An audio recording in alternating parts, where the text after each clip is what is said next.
Hello दोस्तों, तो कैसे हैं आप सब। आई होप आप सब अच्छे होंगे। मैं हूं आपका AK एंड मैं आज एक न्यू इन्फॉर्मेटिव वीडियो आप सबके लिए लेके आ गए हैं। ठीक है, वीडियो स्टार्ट करने से पहले आप सबसे एक रिक्वेस्ट है कि अगर आप चैनल पे नए हैं तो प्लीज चैनल को सब्सक्राइब कर दीजिए। वीडियो आपको पसंद आए तो वीडियो को लाइक भी कर दीजिए, ताकि इन फ्यूचर में आप सबके लिए इस तरीके के इन्फॉर्मेटिव वीडियो लेके आता रहूं। इस वीडियो के अंदर हम बात करेंगे कि जब भी आप अपना कॉन्ट्रैक्ट टर्मिनेट कर देते हैं, टर्मिनेट करने के बाद में आपको क्या क्या प्रॉब्लम्स आ सकती है एंड आप उन प्रॉब्लम्स को कैसे टर्मिनेट करने से पहले ही उन प्रॉब्लम्स को सॉल्व कर सकते हैं एंड आपके लिए जो कफाला का सिस्टम है वो एकदम स्मूथ बना सकते हैं। ठीक है, तो इसी के ऊपर ही हमारा वीडियो है। वीडियो में एंड तक बने रहिए, बहुत ही इंफॉर्मेटिव वीडियो रहने वाला है एंड आपको प्रॉपर तरीके से जाने की मैं कोशिश करूंगा। तो भाई लोग, जब भी हम अपना कॉन्ट्रैक्ट टर्मिनेट करने के बारे में सोचते हैं तो उस टाइम हमारे माइंड में बहुत सारे सवाल ऐसे आते हैं, चाहे वो लेबर कैटेगरी का बंदा हो या फिर कोई मैनेजर हो, सबके दिमाग में कुछ ना कुछ सवाल होता है। वो सवाल क्या होता है कि टर्मिनेट करने के बाद में इसका इम्पैक्ट क्या हो सकता है। ठीक है, कुछ लोग समझदार होते हैं जो अपना कॉन्ट्रैक्ट टर्मिनेट करने से पहले ही सारी की सारी सेटिंग कर लेते हैं।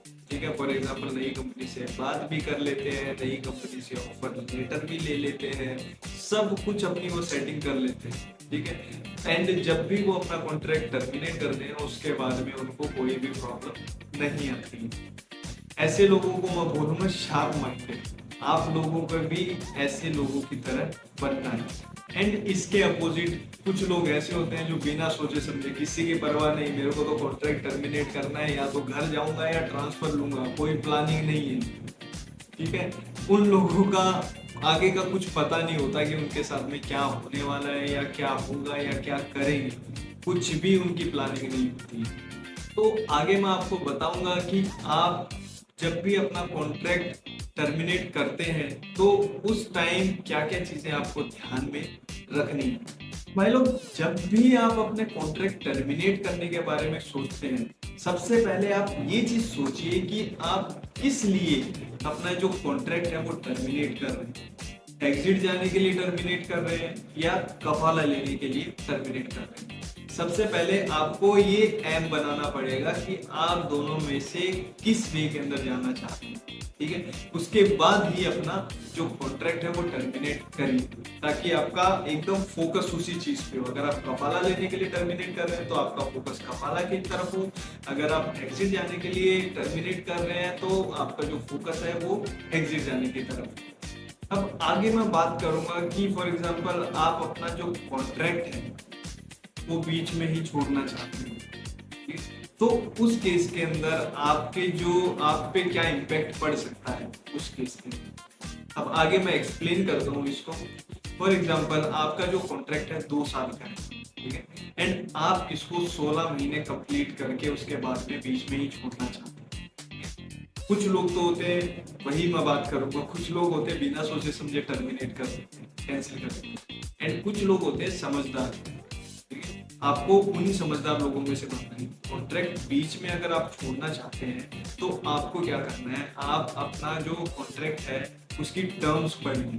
ठीक है, उसके अंदर अगर ऐसा कुछ लिखा हुआ है कि अगर आप बीच में ही कॉन्ट्रैक्ट को छोड़ते हैं आपको कुछ इतना फाइन देना पड़ेगा, ठीक है, तो मैं तो यही बोलूंगा कि इतना ज्यादा फाइन होता ना। मैंने एक लास्ट कॉन्ट्रैक्ट पढ़ा था, उसके अंदर क्लियरली ये लिखा होता कि अगर आप कॉन्ट्रैक्ट को बीच में टर्मिनेट करते हैं तो उस केस के अंदर आपको 50,000 रियाल फाइन देना पड़ेगा। अगर आप फाइन देने के लिए तैयार हैं, दे सकते हैं, तो भाई लोग बहुत पैसा आपके पास में, आप बीच में टर्मिनेट कर दीजिए, आपको कोई फर्क नहीं पड़ता। ठीक है, बट मैं तो यही बोलूंगा कि कुछ टाइम और है, वो कंप्लीट कर लीजिए, पूरा कॉन्ट्रैक्ट कंप्लीट कर दीजिए। उसके बाद में चाहे आप फाइनल एग्जिट लगाएं, चाहे आप अपने घर जाएं। ठीक है, ताकि आपका कुछ भी खसारा ना हो जाए इसमें, मैं यही चाहता हूँ।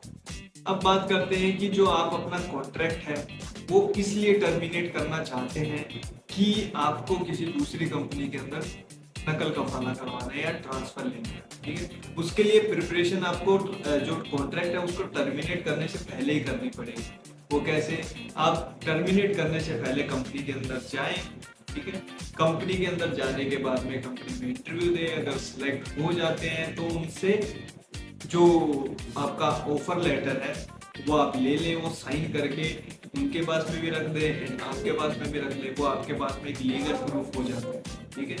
तो सोच समझ के ये पूरी प्लानिंग करके चलिए, वो जब आपके पास में ऑफर लेटर आ जाए आप श्योर हो जाए कि ये कंपनी मेरे को टर्मिनेट करने के बाद में लेगी ही लेगी, ठीक है। आपके पास में प्रूफ भी हो जाएगा एंड आप पूरे तरीके से श्योर हो जाएंगे एंड उसके बाद में आप आके अपना कॉन्ट्रैक्ट टर्मिनेट कर दीजिए, ठीक है। ये वो भी पूरी तरीके से प्लानिंग, ठीक है। तो ऐसे ही करना है, सबको ऐसे ही करना है, प्री प्लानिंग करनी है कॉन्ट्रैक्ट टर्मिनेट करने के से पहले। अब बात कर लेते हैं कि जो लोग प्री प्लानिंग नहीं करते, जो कोई भी अपना ऑफर लेटर नहीं लेके आते, अपने पास में कुछ डॉक्यूमेंट नहीं रखते, रिटर्न डॉक्यूमेंट नहीं रखते कंपनी का, ठीक है, उनके साथ में क्या होता है। फॉर एग्जाम्पल आप किसी कंपनी में गए, कंपनी से नॉर्मली बात करी आपने कि मेरे को इस कंपनी में आना है, ठीक है।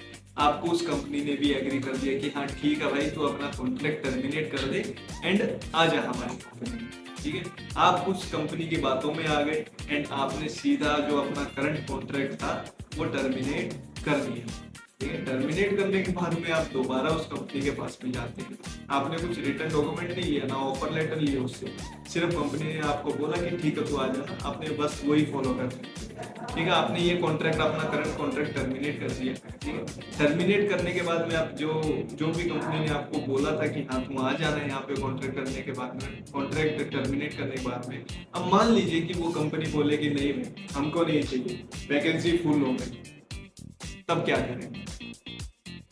लटक जाएंगे ना उधर के रहेंगे ना इधर के रहेंगे। इसीलिए मैं बोलता हूँ प्री प्लानिंग बहुत जरूरी है। अगर आप किसी कंपनी में जा रहे हैं तो कॉन्ट्रैक्ट टर्मिनेट करने से पहले आप उनसे ऑफर लेटर ले लीजिए, ताकि आपके पास में प्रूफ हो जाए, पक्का हो जाए कि आपको उस कंपनी में जाना ही जाना है।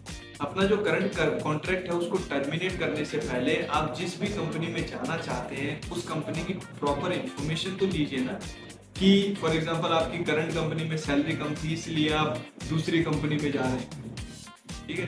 बट आपकी जो करंट कंपनी थी मसलन 1000 रियाल आपकी सैलरी थी, आपको टाइम टू टाइम सैलरी दे रही है, ठीक है। आपने जो न्यू कंपनी है उसके बारे में बिल्कुल भी पता नहीं किया, वो कंपनी ने आपको 2000 रुपए सैलरी ऑफर करी पर 4-4 5-5 महीनों की सैलरी नहीं दे।